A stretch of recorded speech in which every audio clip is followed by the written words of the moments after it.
La domination qui engage l'évolution.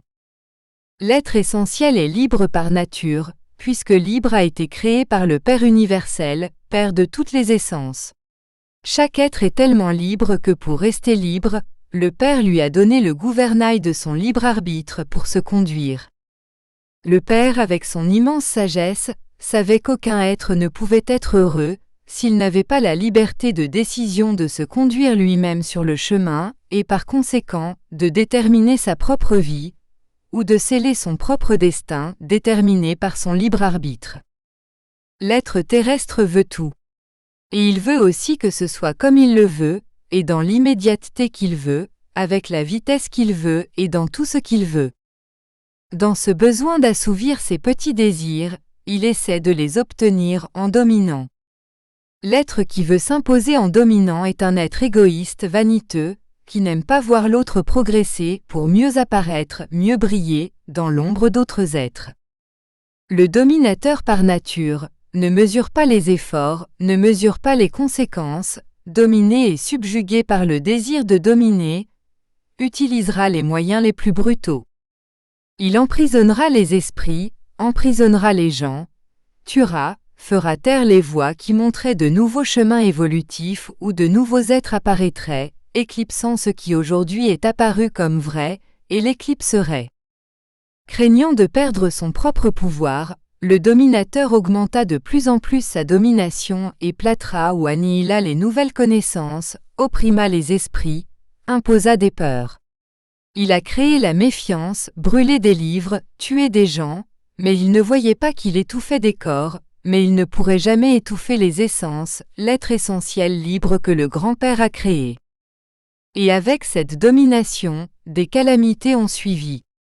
L'évolution est descendue au fond du puits, et l'humanité est revenue brutalisée. Il retourna au noyau brutalisé, gaspillant les millions d'années nécessaires à l'être pour ciseler le diamant qui dormait dans la pierre brute de son essence. Avec le pouvoir, avec la force, avec la suppression des libertés, avec la limitation des droits, eux, les dirigeants, ont souvent réussi à obtenir ce qu'ils voulaient, ne sachant pas que Dieu donne les choses au bon moment et sans préjudice pour personne. Parce que le bonheur a besoin de liberté pour grandir, évoluer et se maintenir. Ainsi, avec immédiateté, avec égoïsme, avec vanité, ils ont obtenu ce qu'ils voulaient pour eux-mêmes, oubliant que le Père veut le meilleur pour tous ses enfants. Ainsi, ce qu'un fils reçoit ne peut être retranché de ce qui appartient à un autre, car le Père a créé chacun avec équité.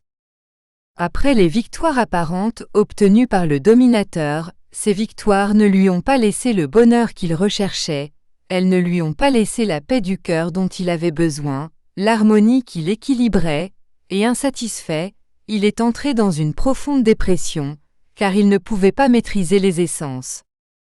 Vos essences sont comme des papillons. Eux, en dominant, se lancent pour voler et entrer dans l'espace cosmique. Libérés à nouveau du corps qui les emprisonne, ils reviendront avec plus de force, dans le retour de leur liberté, dans la réincarnation d'une autre vie, dans le silence qui s'est créé, dans le silence de leur voix. Au moment du Père, ces essences qui ont traversé d'énormes pierres qu'elles ont réussi à enlever, ou leur survivent, reviennent avec toute leur force, force acquise avec les énormes difficultés éprouvées. Le dominateur affaibli ne pourra pas survivre aux douleurs mêmes de l'âme, qu'il a lui-même créées dans son être.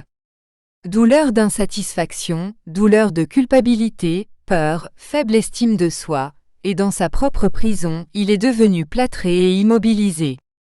Ce qui se passera dans votre propre vie sera toujours le reflet de ce que vous produisez dans la vie de vos frères, car l'énergie que vous envoyez se reflète dans l'autre et retourne dans votre périsprit, additionné de l'énergie de l'autre.